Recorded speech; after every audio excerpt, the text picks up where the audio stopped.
a powerful London tycoon's company, was on the brink of collapse.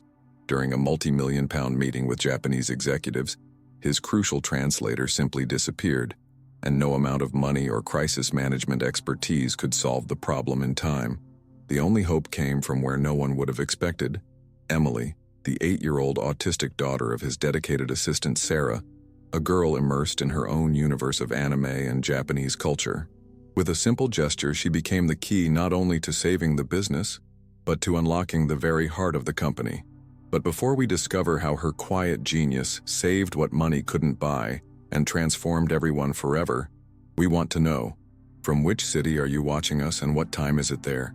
Leave your comment, subscribe to the channel, and let's explore this moving story together. The silence in the 48th floor conference room was its own entity, dense and heavy, seeming to absorb the sound of the city stretching below. Through the floor-to-ceiling glass walls, London presented itself as a map of power and ambition, with the Thames winding between historic landmarks and steel skyscrapers. But for Edward Thompson, the panorama was merely a blur of gray and indifference. His eyes were fixed on the long, immaculate oak table, so polished it reflected his own face like a distorted specter. His jaw clenched, the lines of worry deepening around his eyes. He felt the weight of every £1,000,000 of that deal on his shoulders, clad in a Savile Row suit that for the first time felt more like a straitjacket than armor of success. Every second that passed was a drop of acid corroding the foundation of the empire he had spent a lifetime building. Edward was a man who thrived on data, certainty, and absolute control.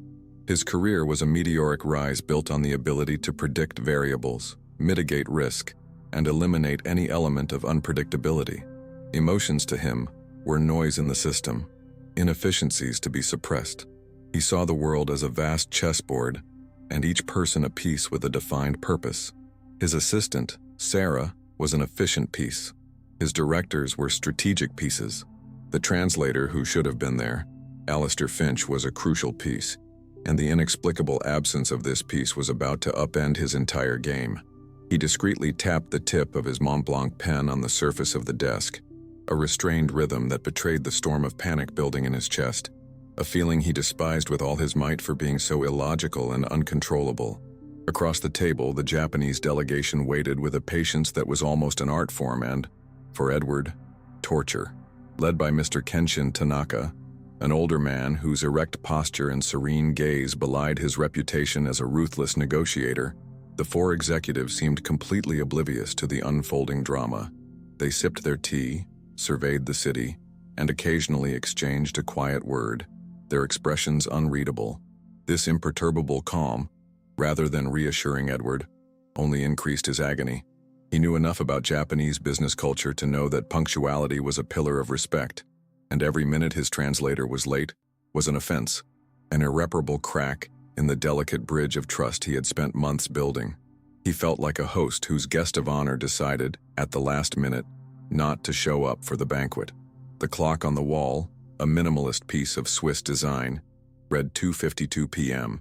The meeting was supposed to start at 2:30 p.m. The translator, Alistair, was supposed to arrive at 2:15 p.m. for a final conference. Nearly 40 minutes of awkward, inexplicable silence. Edward had already run through every rational scenario in his mind. An accident? A sudden illness? The London traffic police were notorious, but not enough to justify a complete disappearance. He had sent 5 messages. He had called 10 times. Every call went straight to voicemail, each beep a confirmation that he was completely alone and blind in this situation. He felt the eyes of his own team on him, searching for a solution, a leadership role, a miraculous solution that he, the man who always had all the answers, simply did not possess. It was then that the door opened with a soft click, a sound that made Edward's heart leap with desperate hope. He turned, expecting to see Alistair with a flimsy excuse and a contrite expression. But it was Sarah Collins, his assistant, and she was alone. Her face, normally a mask of calm efficiency, was drained of color.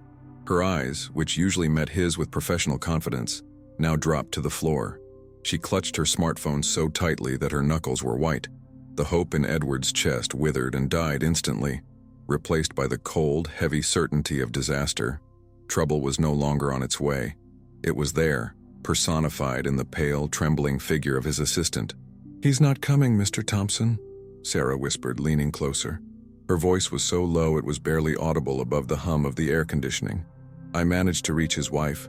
Alistair had a serious family emergency. He caught the first train to Scotland this morning. He forgot to tell you he apologizes." The words fell on Edward like slabs of concrete. Forgotten. A £200 million deal, the future of hundreds of jobs, the largest acquisition in the company's history, and the man who held the key to it all had simply forgotten. The banality of the failure was almost more insulting than a deliberate catastrophe. There was nothing to do, no one to blame satisfactorily. It was simply a human error, an oversight, and that oversight was about to cost him everything. The news spread through Edward's team like a silent shockwave. Faces paled. One of his directors, a robust, confident man, discreetly loosened his tie as if he were choking. The suggestion to reschedule the meeting was made in a whisper, but everyone knew it was impossible. Mr. Tanaka's delegation had been in London for only 36 hours, with a packed schedule that included meetings with 2 other competitors. Postponement was not an option. It was surrender. It was handing victory to his rivals on a silver platter. Edward felt bitter bile rise in his throat. Years of work, meticulous planning and personal sacrifice, all undone because of a train to Scotland. Powerlessness was a poison, and he felt it paralyzing every fiber of his being. As controlled chaos erupted in the conference room, a universe of order and tranquility existed just a few feet away. In a small temporary office Sarah had set up for the day. Sitting on the floor, leaning against a stack of filing cabinets, was her 8-year-old daughter Emily. She was there because her babysitter had canceled at the last minute. Another small imperfection in a day that was becoming increasingly chaotic. Emily was completely absorbed in her own world, a world constructed of paper, ink, and imagination. On her lap, a thick manga volume called Spirited Away lay open, and with colorful headphones covering her ears, she listened to the film's soundtrack on a soft loop. Her small fingers traced the Japanese characters in the speech bubbles, and her lips moved silently, forming sounds no one else could hear. Sarah backed away from the conference room, feeling the weight of her boss's failure as if it were her own. She leaned against the hallway wall, trying to force air into her lungs. Her first instinct was to grab Emily, apologize, and flee that building, that disaster. She looked into the office and saw her daughter, so serene, so secure in her own little world. A wave of protective love washed over her, a fierce desire to shield her from a world that often misunderstood her, that saw her intense focus as a limitation, not a strength. But in that moment of utter desperation, an idea flashed through her mind, an idea so crazy, so impossible, and so terrifying that she tried to push it away immediately as a stress-induced delusion. The conference room door stood slightly ajar. A sentence in Japanese, spoken by Mr. Tanaka in a formal, questioning tone, drifted down the hallway. It was just a fragment, but it was enough. Emily, who had taken off her headphones for a moment to turn the page of her manga, heard it. Her head tilted like a sparrow detecting a distant crumb. She didn't look at her mother. Her eyes remained on the book. But then, in a clear, perfectly intoned whisper, she repeated, "Mr. Tanaka's sentence to herself." She added in English, "He's asking if our intention is genuine or just a formality." The word he used, hanai, refers to the true feeling behind the action. If a bomb had exploded in the hallway, Sarah wouldn't have been more shocked. She froze, her blood running cold. She'd heard Emily speak Japanese before, of course. They were lines from her favorite anime, spoken in the same tone as the characters. But this was different. This wasn't imitation. It was analysis. It was understanding at a level of cultural depth that took her breath away. The word hanai, she'd never heard the word in her life, but her 8-year-old daughter, who had never left England, understood its nuance. The crazy idea that had popped into her head moments before no longer seemed so crazy. It felt like the only lifeline dangling over an abyss. Making the decision to act was the hardest thing Sarah had ever done. Every maternal instinct screamed at her not to do it, not to expose Emily, not to place her under the crushing pressure of that room, under the critical gaze of those men in suits who wouldn't understand her quirks, her need for order, her sensitivity to sound and light. It was a violation of her duty as a mother to protect her. Yet the image of Edward's devastated face, a man who, despite his coldness, had always been fair to her, and the sound of her daughter's analytical, confident voice, echoing in her mind, created an unbearable dilemma. She took a deep breath. Once, twice. This wasn't just for work. It was to show, perhaps to herself above all, that Emily's world wasn't a weakness, but a hidden superpower. She walked back to the conference room, each step feeling like it weighed a ton. She entered without knocking, a breach of protocol that made all heads turn in her direction. Edward was about to speak, probably to begin the humiliating cancellation process. He glared at her with a look that mixed anger and exhaustion. "Sarah, now is not the time," he said, his voice low and dangerous. But Sarah didn't back down. She looked directly at him, at the man on the brink, and found a strength she hadn't known she possessed. "Mr. Thompson," she said, her voice shaky but clear enough to cut through the silence. "I think I have a solution. A translator." For a moment, a spark of hope shone in Edward's eyes. "You found someone? Who? Where?" he asked, his voice rising, grasping at the possibility. The other members of his team leaned forward, their eyes fixed on Sarah as if she were a mirage. Sarah's answer, however, extinguished the spark of hope and replaced it with stunned confusion. "It's my daughter, Emily." A stunned silence fell over the room. One of the directors let out a short, nervous laugh, which he immediately swallowed. Edward just stared at her, his face a mask of disbelief, as if trying to process whether this was a sick joke or if his ever-so-trustworthy assistant had finally lost her mind. "Your daughter?" he repeated, his voice devoid of emotion. "Emily? She speaks Japanese." "Fluently," Sarah insisted, the words now pouring out in a desperate torrent. "She taught herself, watching anime, reading her manga. She understands everything. The culture, the formalities, the gestures. I know how it sounds, sir. I know it's crazy. But I heard her. Right now. She understood what Mr. Tanaka said, the nuance of the word. Please, what else do we have to lose that isn't already lost?" Every word was a plea. She wasn't just proposing a business solution. She was asking for a leap of faith. She was asking this man, the epitome of logic and pragmatism, to bet the future of his company on the secret passion of an 8-year-old neurodivergent girl. Edward's mind spun. Sarah's proposal was the most absurd, unprofessional, and irrational thing he'd ever heard. His mind, trained to analyze risks and rewards, was on high alert, screaming, "Danger!" Putting a child to broker a deal of this magnitude wasn't just a risk, it was corporate suicide. It would be the joke of the year in the city of London. He opened his mouth to fire her, to send her home, to end this farce before she could humiliate him further. But her last words echoed in his mind. What else do we have to lose? And the honest, brutal answer was, absolutely nothing. Failure was already a certainty. This was just a different and more bizarre route to the same fate. He stood, the leather chair squeaking in protest, and walked to the living room door. His steps were heavy, like those of a man walking to the gallows. He glanced into the small adjoining office and took in the scene. Emily was no longer reading. She was standing, staring at him. Her eyes betrayed no fear or shyness. They were curious, analytical eyes that seemed to be scanning him, disassembling him into component parts. The juxtaposition was surreal. He, the captain of industry, in his 3,000-pound suit, feeling utterly powerless, and this small figure in a simple dress, who supposedly held the key to everything. Logic, the tool he had used to build his life, suddenly seemed a primitive and useless instrument. It was a subtle shift in the room that snapped him out of his trance. Mr. Tanaka also stood and walked silently to the door, stopping beside Edward. He followed Edward's gaze to Emily. His previously impenetrable eyes softened with an expression of genuine curiosity. Emily, sensing the two most powerful men in the room watching her, didn't flinch or hide behind her mother. Instead, she did something that sealed the fate of the day. She looked directly at Mr. Tanaka and executed a small, perfect bow. The angle of her back, the position of her hands, all impeccably correct. It wasn't the awkward imitation of a Westerner. It was an authentic, well-practiced gesture of respect. Mr. Tanaka raised his eyebrows, an expression of genuine surprise finally breaking his facade. He returned the bow with a respectful nod. That silent gesture, that exchange of acknowledgement between a Japanese tycoon and an 8-year-old English girl, was the catalyst.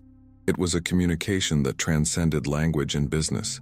It was a soul-to-soul recognition, from an elder to a child, and it contained implicit permission. It was a sign to Edward that the world sometimes operated by rules not written in any business manual. Emily's bow wasn't luck, it was proof. Mr. Tanaka's response wasn't an agreement. It was a door opening to the unexpected. Edward's resistance crumbled. Logic wasn't defeated, it simply surrendered to a greater, stranger force. Intuition born of desperation. He was at rock bottom, and the only rope available was in the hands of a child.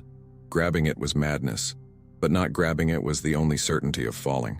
He turned to his team, who watched him with bated breath. He looked at Sarah, whose expression was a mixture of terror and hope. And then he spoke, his voice sounding strange to his own ears. Not the command of a leader, but the whisper of a man surrendering to the absurd. Bring her in. In that instant, the trajectory of 3 lives and the fate of a multi-million-dollar corporation were irrevocably altered. Sarah held Emily's small, warm hand, and that physical connection was the only anchor that kept her from shattering into a million pieces. Leading her daughter into that room was like guiding her into the center of a Roman arena. From Emily's perspective, the room was an overwhelming sensory overload. The glow of the recessed ceiling lights reflected off the long oak table like an artificial sun, forcing her to squint. The smell was a complex blend of strong coffee, the expensive leather of the chairs, and something more pungent and indescribable, the metallic odor of human anxiety. She noted the way the 12 chairs were arranged in near-perfect symmetry, and felt a sudden urge to adjust one of the director's chairs, which was misaligned by a mere inch. The low, steady hum of the ventilation system was a white noise that threatened to drown out all other sounds, and she focused on it for a moment to steady herself. With a care bordering on reverence, Sarah pulled out one of the heavy leather chairs, positioning it not in a place of submission, but in a strategic position of power, in the center of the table, creating a physical bridge between Edward Thompson and Mr. Tanaka. She helped Emily sit, the chair so large that the girl's feet dangled several inches from the floor. Leaning in, Sarah whispered in her ear, the words a mantra of encouragement and love. Just listen, my dear. Like you do with your stories. Just listen and tell them what they tell you. Emily didn't respond, but her hand found her mother's under the table and gave a quick, firm squeeze. A secret code between them that meant, I understand, I'm ready. Heart in her throat, Sarah retreated to a corner of the room, feeling both the proudest and most terrified woman in the world. The silence that fell over the room was of a different quality than before. The tension of awkwardness had been replaced by the electricity of sheer disbelief. Edward's team stared at the scene as if they were sharing a hallucination. Their CFO, a pragmatic man who lived and died by spreadsheets, had the expression of someone about to witness a slow-motion car crash. In stark contrast, the Japanese delegation watched Emily with focused, analytical intensity. There was no mockery or condescension in their gazes. There was curiosity. They were evaluating this new and unexpected variable with the same seriousness with which they would analyze a financial statement, trying to understand the logic behind this seemingly illogical movement. A new layer of panic, deeper and more existential, washed over Edward. The decision was made. The girl was there, sitting at his conference table, but now what? What protocol was followed? How should he begin the most surreal business meeting in London's history? Every sentence he had prepared, every strategy he had outlined, now felt like the script for a play of the absurd. He looked at Emily, waiting for some kind of signal, but she was simply there, sitting perfectly erect, her small hands resting on the table, her attentive eyes fixed on Mr. Tanaka, completely present and still. The responsibility to speak was his, but his throat was dry. His words had faded. He had lost control. He was no longer the master of this universe. He was a mere spectator. It was Mr. Tanaka who, with consummate grace, broke the paralyzing silence. He leaned forward slightly, his gentle but discerning eyes focused not on Edward, but directly on Emily, and he spoke. He didn't use a childish tone or simplify his language. He spoke in formal Japanese keigo, the language of respect he would use with a diplomat or an equal. It was a profound test, a gesture that offered Emily the chance to prove her worth or fail spectacularly. Konnichiwa, Oju-san, he began, his voice calm and resonant. Watashi no namae wa Tanaka Kenshin desu. Koko no keshiki wa oki ni meshimashita ka? Hello, young lady. My name is Kenshin Tanaka. Does the view from here please you? The question was simple, but the formality was the true test. Emily didn't hesitate for a split second. Her response was immediate, her voice surprisingly steady and clear for an 8-year-old. She responded in equally formal Japanese, her pronunciation impeccable, every syllable perfectly formed. Tanaka-sama, hajimemashite. Watashi no namae wa Emily desu. Hai, koko kara no nagame wa subarashiku, taihen kanmei o ukete orimasu. Mr. Tanaka, it's a pleasure to meet you. Say I. My name is Emily. Yes, the view from here is wonderful and I'm very impressed. But the master stroke came next. Without missing a beat, she turned to Edward, her face serene, and translated the entire exchange into perfect, formal English. He greeted me, introduced himself as Mr. Kenshin Tanaka, and asked if I liked the view. I greeted him back, introduced myself, and confirmed that the view is wonderful and that I am very impressed. The execution was so flawless, the skill so undeniable, that a collective gasp was heard from the British side of the table. Edward felt as if he'd been punched in the lungs. This wasn't a dream. This wasn't a joke. This was real. The girl was translating. And not only that, she was operating at a level of formality and etiquette he hadn't even known existed. He looked at the faces of the other Japanese executives and saw, for the first time, a crack in their polite masks. He saw genuine surprise, a gleam of admiration. The dynamic in the room had fundamentally shifted. The impossible was happening right before his eyes, and it took the form of a girl whose feet didn't reach the floor. Fueled by a surge of adrenaline born of sheer shock, Edward cleared his throat, squared his shoulders, and began his presentation. The words came out a bit stiffly, the script he'd memorized for weeks now feeling inadequate. He talked about strategic objectives, his company's market leadership, and the potential for synergy. It was a standard business pitch, direct and somewhat aggressive, typical of the Western corporate world. He spoke one sentence at a time, pausing so Emily could translate, still half expecting her to stumble, for the complexity of the jargon to overwhelm her. But what happened was much deeper than a simple translation. Emily listened to every sentence Edward said with complete concentration, her eyes fixed on him. Then she turned to the Japanese delegation and spoke. The omniscient narrator could tell she wasn't just swapping words from one language to another. She was making a cultural transition. She took Edward's assertive language and dressed it in the garb of humility and respect. Our company as the market leader became something like, "We have been honored to serve our clients with dedication, and our efforts have been kindly recognized by the market." She wasn't altering the facts, but rather the spirit behind them. She was transforming a declaration of dominance into a respectful invitation for collaboration. At one point, one of the younger Japanese executives, Mr. Yamamoto, made a quick comment to Mr. Tanaka, accompanied by a barely perceptible gesture, a quick drumming of his fingers on the table. Any ordinary translator would have missed this side exchange, but Emily didn't. She processed the information and, turning to Edward, said in a low, clear voice, "Mr. Yamamoto noted that our projections are ambitious. The gesture he made with his fingers isn't one of impatience, but of calculation. He's mentally testing the soundness of your numbers. He suggests they'd like to see the methodology behind the projections, not just the final results." Emily was no longer translating the conversation. She was translating the entire room. From her corner, Sarah watched it all, her heart pounding. Each sentence Emily successfully translated was a small burst of pride in her chest, a validation of all the time she'd championed her daughter's passions. But at the same time, it was agony. She saw what no one else saw. She saw the way Emily subtly aligned her water glass with the edge of the coaster, a small ritual to maintain order amidst the chaos. She saw the almost imperceptible pressure of her fingers against each other under the table, a self-regulation technique that helped her focus. To everyone there, Emily was an inexplicable prodigy. To Sarah, she was her courageous daughter, fighting an invisible battle with a sensorially hostile world and winning. A fundamental shift began to occur in Edward Thompson. The pragmatist, the skeptic, the man who believed only in verifiable facts, was witnessing something his logic couldn't process. He began to understand that Emily wasn't a tool or a substitute. She was an interpreter of realities. She wasn't just translating Japanese into English. She was translating Western culture into Eastern. She was translating the unspoken, the implied, the spirit behind the words.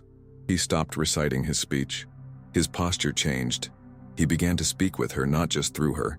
He began to trust her, and in doing so, he began to relinquish control, one of the most terrifying and strangely liberating things he had ever done. The meeting inevitably moved on to the financial details, the technical heart of the deal. It was Peter, Edward's CFO, who took over. Peter was a numbers man, a master of spreadsheets, and he began dissecting cash flow projections, using dense corporate finance jargon. This was the acid test. Translating formalities was one thing. Navigating the precise terminology of financial leverage, EBITDA, and amortization was another entirely. A single mistake here could create a multi-million-pound misunderstanding. The attention in the room intensified, everyone aware that the level of difficulty had increased exponentially. Emily listened to Peter's explanation, which lasted nearly 5 minutes in absolute stillness, her gaze fixed on the screen where the graphs were projected. When Peter finished, instead of immediately translating, she turned to him and asked a question in English, her voice calm and analytical. When you mention accelerated depreciation of assets, are you referring to the sum of the year's digits method or the declining balance method? The corresponding concept in Japanese accounting has different tax implications depending on the method. Peter's mouth fell open. The question was so specific, so incisive, that it took him completely by surprise. It's declining balance, he stammered, astonished. Understood, Emily said, and only then turned to the delegation. What followed was a masterclass. Emily delivered a lengthy, detailed, and technically precise explanation in Japanese. She not only translated the terms, but also contextualized them within Japanese accounting standards, demonstrating an understanding that went far beyond language. The delegation's reaction was immediate and visible. They leaned forward, grabbed pens, and began taking notes. They asked follow-up questions, both direct and complex, no longer to the British executives but to Emily, and she managed the flow of information with the skill of a seasoned air traffic controller, relaying questions, receiving answers, and translating it all into a mesmerizing linguistic ballet. In an effort to lighten the mood, one of Edward's managers, trying to be witty, made a joke about how the numbers were so complicated that even they needed an aspirin after looking at them. The joke generated some tense laughter from the British side. Everyone looked at Emily, hoping she would convey the moment of levity. She, however, remained silent for a moment. Then, instead of translating the joke, she simply said in Japanese, "Our manager expresses the great concentration and effort our team has put into ensuring the accuracy of these numbers for you." Not only did she avoid a cultural faux pas, where self-deprecating humor could be seen as a lack of trust, she also turned it into a show of respect. The transformation in Edward's team was complete. Skepticism had turned to admiration, and admiration was rapidly turning to veneration. They no longer looked to Edward for guidance. Their eyes were fixed on Emily. They waited for her nod to begin speaking. They fell silent when she raised a small hand to indicate she needed a moment to process a complex idea. The center of power in the room had shifted, invisibly but absolutely. It no longer resided in the man at the head of the table, with his expensive suit and imposing title, but in the girl in the middle, whose only asset was her ability to truly understand what others were trying to say. With the technical and financial issues seemingly resolved to his satisfaction, Mr. Tanaka leaned back in his chair. He steepled his fingers together, forming a sort of tower, and his gaze softened, became more philosophical. He asked a question that wasn't on any agenda, not on any script. He didn't ask about implementation timelines or termination clauses. In a calm tone, he inquired about the company's Rinen. The word, which roughly translates as management philosophy or creed, was a question about the soul of the organization, its fundamental purpose beyond profit. The question hung in the air and caught Edward, the man of facts and figures, completely off guard. By pure conditioned reflex, Edward began reciting the answer the PR department had created. He talked about adding shareholder value, disruptive innovation, and being a sustainable market leader. They were polished corporate phrases and completely devoid of soul. Emily started to translate the first part, but then stopped mid-sentence. She turned and looked directly at Edward, and her gaze was not that of a child, but that of an ancient, wise soul. "Excuse me, Mr. Thompson," she said in English, her voice quiet but sharp as glass. "That's not what he's asking. He doesn't want to know what your website says. He wants to know why this company exists. What is your heart?" Edward Thompson's world stopped. Time seemed frozen. He, the CEO, the master of the corporate universe, had just been reprimanded, corrected, and challenged, not by a rival, not by a shareholder, but by an 8-year-old girl. Her question, "What is your heart?" echoed in the silence of his mind, dismantling all his defenses, all his scripts. He was naked, stripped of his jargon and his authority. He looked around the room, at the faces of his team, at Sarah's expectant expression, at Mr. Tanaka's calm, questioning eyes. And finally he looked at Emily, the child who had asked the hardest and most important question of his professional life. He had no answer, or at least, not the answer he always thought he had. The silence that followed Emily's question was the deepest of all. It wasn't empty, but filled with introspection.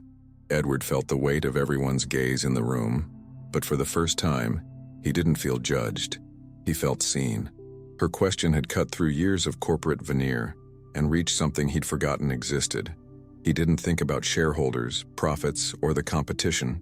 His mind, against his will, flew back in time to a small, dusty workshop in East London, where his grandfather, a self-taught engineer, spent hours tinkering with radios, dreaming of building something that would last. He didn't do it for the money, but for the pure joy of making something work, of connecting people through the airwaves, driven by an impulse that came not from his mind, but from a much deeper place. Edward began to speak. The words were unpolished.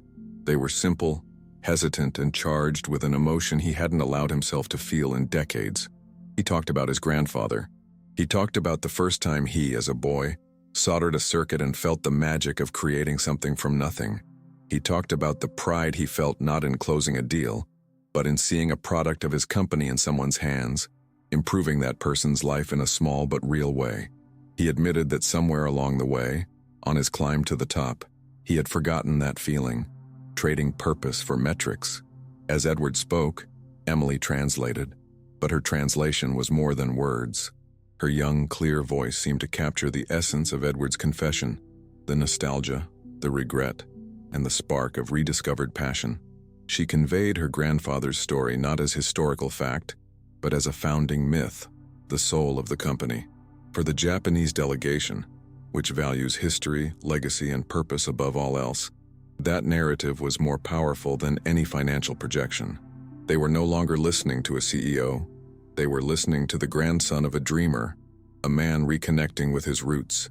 When Edward finished, his voice breaking, a reverent silence filled the room. Mr. Tanaka looked at him, and in his eyes was a deep understanding, a respect that transcended business. He leaned forward and spoke a single sentence in Japanese, his voice deep and full of conviction.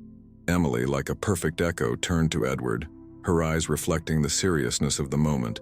He said, "Thompson-san, a man who remembers his grandfather is a man we can trust to build the future." The meeting, for all intents and purposes, was over at that moment. The agreement was no longer about numbers. It was about legacy. What followed was a formality. The documents were signed with a lightness and a sense of shared purpose that had been unthinkable an hour earlier. The tension had completely dissipated, replaced by a quiet, respectful camaraderie. At the end, Mr. Tanaka stood. He walked to Edward and bowed formally. Then he turned, walked to the chair where Emily sat, and bowed even deeper, a gesture of ultimate respect that left Edward's team open-mouthed. He was acknowledging, without words, who had been the true master in that room, the person who had made true communication possible. The Japanese delegation's departure was a spectacle of deference. One by one, the other 3 executives followed their leader's example, each stopping in front of Emily to offer their own bow of gratitude. They didn't see her as a child or a curiosity. They saw her as the sensei, the teacher who had allowed them to see the true kokoro of their new partners. For Edward, witnessing that scene was a lesson in humility. He saw his team, cynical and experienced businessmen, watching in awe as the future of their company was sealed by the respect shown to an 8-year-old girl.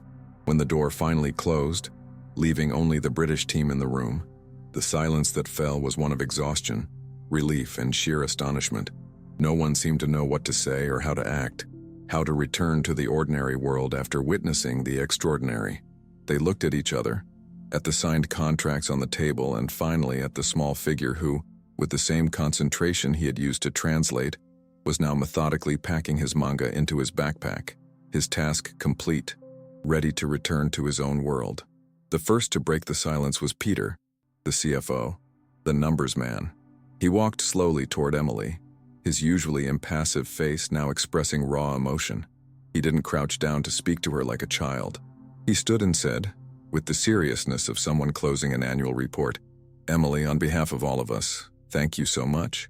What you did today was remarkable."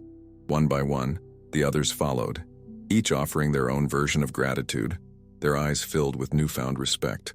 They no longer saw Sarah's autistic daughter. They saw the unlikely heroine who had saved them all. Sarah finally allowed herself to move from her corner. Her legs were shaking, her face wet with silent tears. She hadn't even realized she was crying. She knelt on the expensive conference room floor and wrapped Emily in a tight hug, a hug that held an ocean of love, fear, and pride. It was the relief of a mother whose faith in her daughter had been validated in the most spectacular way possible. Emily, who didn't always enjoy intense physical contact, allowed herself to be hugged and after a moment, gently patted her mother's back, her unique way of comforting her. Edward approached them both, a giant looming over this tender moment. The old Edward would have remained standing, perhaps offering a bonus as a reward. But this was a new man. He too knelt, the expensive fabric of his suit protesting, until his eyes were level with Emily's. The gesture shocked Sarah and silenced the room. The all-powerful CEO on the floor. He looked directly into Emily's eyes, with a seriousness she understood and respected. "Emily," he said, his voice low and firm, "you didn't just translate words today. You taught us how to truly communicate. And that is the most valuable lesson I've ever learned. Thank you." The walk through the silent office corridors back to Sarah's office was surreal. Edward didn't walk in front, as was his custom, but beside Clara and Emily. The world around him seemed different, the colors more vivid, the sounds clearer. He noticed, for the first time, the pattern in the carpet, the abstract art on the wall that he'd gone without seeing every day. That disaster, Alistair's disappearance, hadn't been a disaster. It had been divine intervention, a crack in the universe that allowed light to enter and forced him out of his ivory tower. Absolute clarity filled Edward's mind. He looked at Sarah, who walked with new dignity, her hand holding Emily's. He no longer saw just his efficient assistant. He saw a strategist, a woman with courage and intuition worth more than any MBA. He saw a leader, and on an impulse that wasn't an impulse but the only logical conclusion to the day's events, he made a decision. Right there, in the hallway, he stopped. "Sarah," he began, and she turned, her face questioning. "Starting Monday, I want you to take over as the new Director of Strategic Communications. The position is yours." Sarah was speechless, the shock evident on her face. "Sir, I don't know what to say." Edward gave a small smile, the first genuine smile of the day. "Don't say anything. I spent the afternoon being saved by your family's ability to see what no one else sees. This company doesn't need more executives like me. It needs more leaders like you. People who understand from the heart and aren't afraid to take a chance on the extraordinary. This isn't a reward, it's a necessity." Emily, listening to the conversation, didn't show much of an outward reaction. To her, the world operated in a series of logical actions and consequences. Her mother was brave and competent, so it was only logical that she be given more responsibilities. But inside, a new feeling began to blossom. The feeling that her private world, her hyper-focus, her passion wasn't a deviation or a difficulty. It was a skill. It was a bridge. For the first time, she saw how her unique way of perceiving reality could not only make sense to her, but could also construct things in the outside world. A small, almost imperceptible smile formed on her lips. That moment was the seed of a silent revolution in Edward's mind. Emily's genius wasn't an isolated miracle. It was a potential that lay latent, often invisible, everywhere. How many other hidden talents existed within his own company, masked by personalities that didn't fit the standard corporate mold? He realized that neurodiversity wasn't a problem to be managed, but a vast, untapped source of innovation. That day, he didn't just win a contract, he won a new leadership philosophy. Once in the building's lobby, as they waited for Sarah's car, Edward made one final gesture. He crouched down again in front of Emily and handed her a small bag from a Japanese art store he'd asked his other assistant to get while they were going downstairs. Inside, there wasn't a toy. There was a professional set of calligraphy brushes, a stone inkwell, and high-quality rice paper. He wasn't giving a gift to a child. He was giving tools to a teacher. He was acknowledging and honoring her world on her own terms. For Sarah, that moment was more meaningful than the promotion. The promotion was about her career.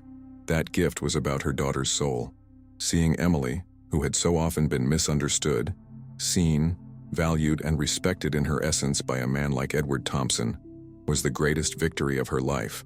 It was validation of every battle she had fought, every time she had to explain Emily's world to a world that refused to learn a new language.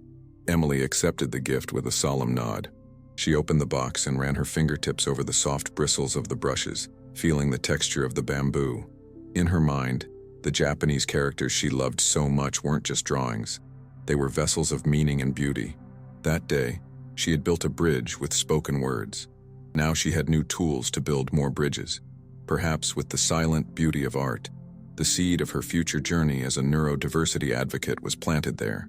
Edward watched Sarah's car pull away in the London traffic. He stood in the lobby for a long time, oblivious to the people bustling around him. The man who had entered that building that morning, focused only on profits and losses, was gone. In his place was someone more complex, more humble, and infinitely wiser. He understood that a company's greatest assets lie not in its financial statements, but in the unique hearts and minds of its people, especially those who see the world differently. That afternoon, in a conference room high above London, a disaster turned into a miracle. A man's absence made way for the presence of a girl who would change the course of 3 lives forever. A pragmatic businessman rediscovered his soul. A devoted mother saw her faith in her daughter rewarded in ways she never dreamed. And an extraordinary girl, who saw the world through a lens of logic and passion, found her voice and her purpose, beginning a journey that would one day inspire the world to listen more closely to the silence and find wisdom in the most unexpected places. Sarah didn't seek recognition. She simply saw the crisis as an opportunity to validate her daughter's unique world. And by relying on this unexpected wisdom, she not only saved an empire, she reconnected a powerful man with his own soul and revealed to a brilliant girl her true place in the world. Sometimes the corporate world blinds us with its goals and pragmatism, surrounding us with noise that prevents us from hearing what truly matters. But the journey of Edward, Sarah, and Emily teaches us that it is in the silence of a focused mind that the most brilliant solution can reside. They remind us that the most powerful qualification comes not from a prestigious university, but from the ability to see the extraordinary in what the world calls different, and to have the humility to learn the language of another's heart. If this story of intuition and humanity touched your heart, as it transformed those of Edward, Sarah, and Emily, subscribe to the channel so you don't miss other stories that remind us of what really matters. Seeing beyond appearances and listening with the soul. Other stories that remind us of what really matters. Seeing beyond appearances and listening with the soul.